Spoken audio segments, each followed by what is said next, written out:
Did you know that one of America's first clockmakers was a black man born free in 1731 who predicted eclipses, designed city plans, and challenged Thomas Jefferson on slavery? This is the untold story of Benjamin Banneker, a genius inventor whose name deserves to stand alongside the greats. Stay with us as we reveal the powerful legacy of a man who defied the odds, mastered the stars, and rewrote what was possible for black minds in early America. Benjamin Banneker was born on November 9, 1731, in Baltimore County, Maryland.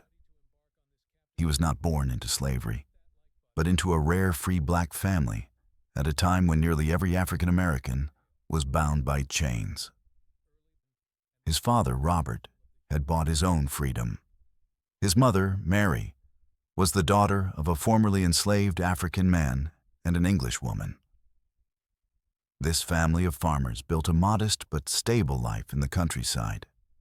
And from an early age, Benjamin showed signs of uncommon intelligence. He attended a small Quaker school for a brief time, but his education beyond that was entirely self-taught. With no formal schooling available, he devoured every book he could get his hands on. He had a particular love for mathematics and astronomy, and he spent countless hours studying the natural world around him, often sketching what he observed and writing careful notes. At the age of 21, Benjamin encountered a pocket watch owned by a traveling man. Intrigued, he borrowed it and carefully studied its mechanics. Inspired, he returned home and carved every gear and cog out of wood by hand. The result was a fully functioning striking clock, the first of its kind, built entirely in America by a black man. That clock would keep accurate time for over 40 years. With no training, no guidance, and only his curiosity and patience, Banneker had created a masterpiece of precision. This was only the beginning. In his 50s, Banneker turned his attention to the skies. He began studying astronomy with borrowed books and an old telescope. Through observation and calculation, he was soon able to predict solar and lunar eclipses with startling accuracy. His predictions often outperformed those of white astronomers who had university training. And unlike many of them, Banneker worked by candlelight on his family farm with homemade tools and no official support. Between 1792 and 1797, Benjamin published his most famous work, Banneker's Almanac. These annual publications included astronomical data, weather forecasts, planting advice, and political commentary. His almanacs were widely read and earned him national recognition. He used his platform not just to share scientific knowledge, but to advocate for racial equality. In 1791, he sent a copy of his almanac along with a bold letter to Thomas Jefferson, who was then Secretary of State. In it, Banneker politely but firmly called out the contradiction between Jefferson's words about liberty and his ownership of enslaved people. He reminded Jefferson that black people were capable of intelligence, virtue, and greatness, and asked him to reconsider his views. Jefferson responded, and although no action followed, the letter became a historic symbol of black intellect, challenging white supremacy at the highest level. That same year, Banneker was asked to assist in a federal project that would change the face of the nation, surveying the land for the new capital, Washington, D.C. He worked alongside Major Andrew Ellicott, a respected surveyor, to chart the territory.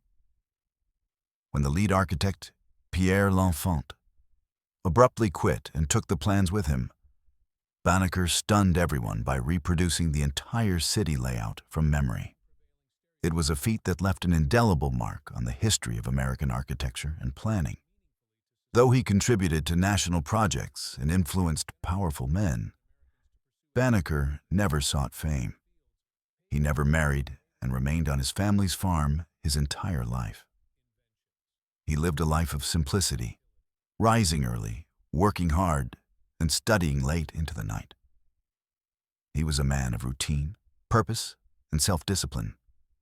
He found joy not in wealth, but in understanding the patterns of the universe. He had no fortune, no mansion, and no heirs, but he left behind a legacy richer than gold.